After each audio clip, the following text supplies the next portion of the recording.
Welcome to the Crafty Mini, and in this one we're looking at a different approach to miniature painting.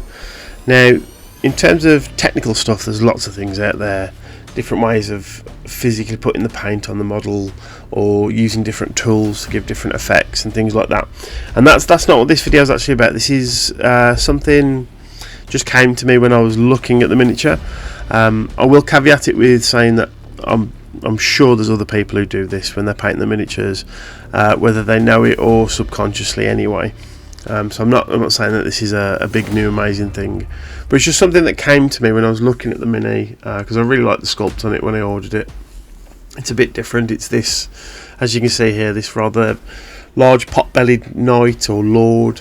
That, you know, the armour and the equipment he's got is clearly, you know, high end. So it's someone with influence or power or wealth.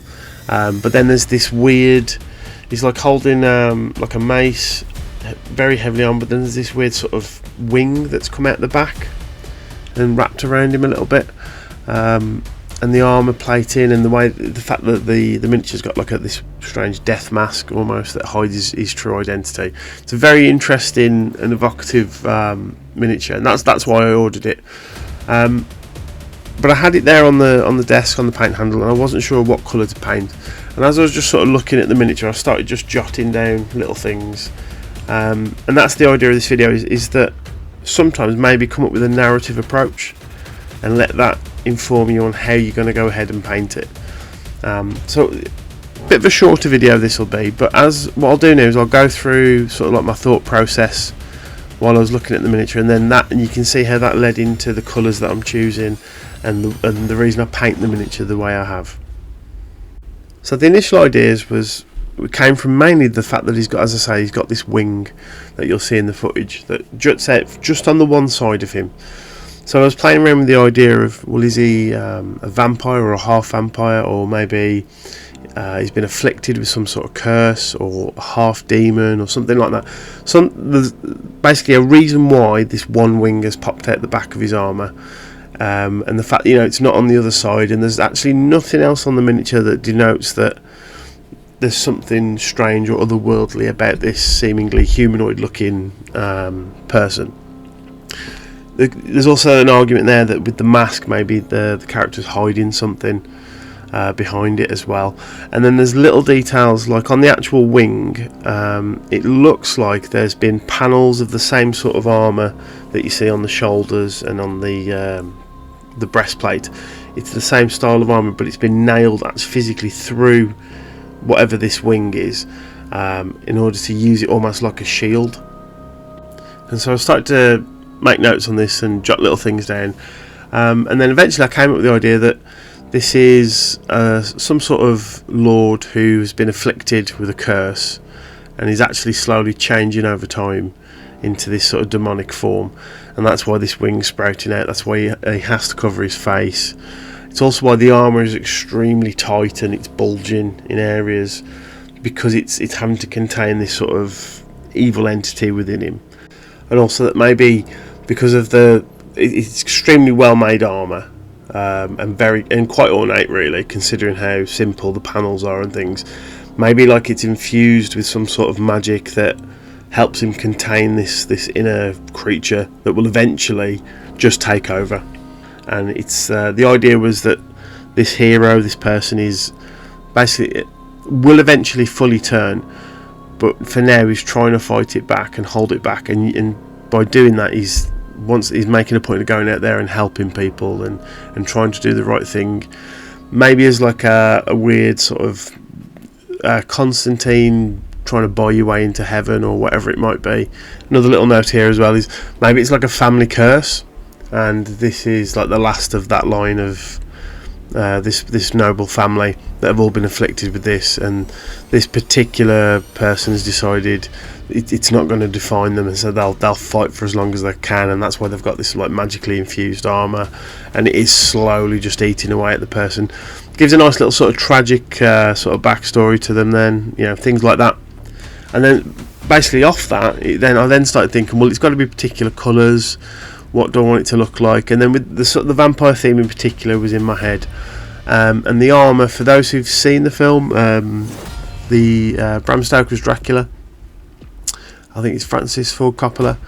The armour that Gary Oldman wears in that is very, very similar to this. So it's like red panels with these lines that are running through it. They almost look like sort of sinuous bits of meat. And looking at the armour on the miniature, I was like, oh, that's very similar. So we'll go for a fully red armour with very little variation in colour. So I've seen things like the belt or the white tunic. Sort of half robe thing that he's got hanging on the one shoulder, and basically using that to inform my colour choice, and then start working ahead and going on with the painting from there. Because I wanted very little in the way of different colours, as I say, just literally I think the belt is the only slight difference on all of the armour. I wanted the hair and the that half cloak to actually stand out a bit more, and that's why in that I thought, right, we'll do a really nice stark contrast and we'll go for a red because of that. And then from there I started putting the paint down, so I did a nice brown base coat and started building up those layers of red. There's some really cool little details on the miniature. So on this wing there's pieces of the armour that look like they've been nailed through it. So he clearly uses this as some sort of shield, and then he's toting like a little war hammer, and then on the other hand behind the wing shield thing he's got like some sort of long blade. So he's clearly an accomplished warrior, maybe a bit older now as well because of the pot belly, and he's not in his prime. Wears this mask because he's hiding some sort of disfiguring injury or whatever it might be. And all these little notes, these little things that I was just jotting down as I was looking at the miniature, all, as I say, all started forming this sort of narrative and this idea of who this character would be, and then that's why I went ahead and painted it the way I did. This isn't, as I say, this is not for a game or like an RPG or for anything. It was just a cool looking miniature I ordered, and then when I sat there looking at it, it was like, oh, how am I going to paint this? And from that I started building the narrative structure and just coming up with a few little plot points, ideas, and very quickly that then, as you've seen there, as informing the colour palette I chose. The fact that the colour palette itself is very, very minimal. Like there's literally 3 colours on the mini, and one of those is a reddy brown for the belt anyway. And it's very different approach to what I'd normally do. Saying overall, for me anyway, it was an interesting sort of thought experiment. It's definitely inspired the way I painted this miniature and the colours that I chose. Is it something that people think is potentially a good idea? Is it something that there could be like pitfalls in it as well? Let me know either way what you think. It's something I'll probably have a chat with Welsh about next time we do a podcast as well. Get his 2 pence on it. But yeah, as I say, I had a lot of fun with it. It's something different. I've been struggling to get to the paint table and sort of getting myself motivated to paint. And just by jotting these few little things down, it ended up very quickly snowballing, and it got me excited to paint as well. So maybe that could help some people out there if they're struggling a little bit to get back into it. There's a video coming up perhaps next week or the week after, I'm not sure yet, where I've done the similar sort of thing, and it's a mushroom night. That's all I can say about it. But I've come up with a little story which I'll play over the top of the video as well. Same sort of thing. I had the miniature, it looked really cool. Started thinking about how this creature would be and what its role is and things like that. And then that began to inform how I actually painted and based the miniature as well. So yeah, something a bit different. Let me know what you think. Is this something that could help you with your painting? Could hinder you with your painting as well? As I say, let me know either way. I'll always answer a comment, and it'd be just really interested to get your guys' thoughts on this and see what you think. But we'll close off with some of the glamour shots with it finished now. With the varnishes and things, it does pop a little bit different compared to the footage there as I'm painting, which I like.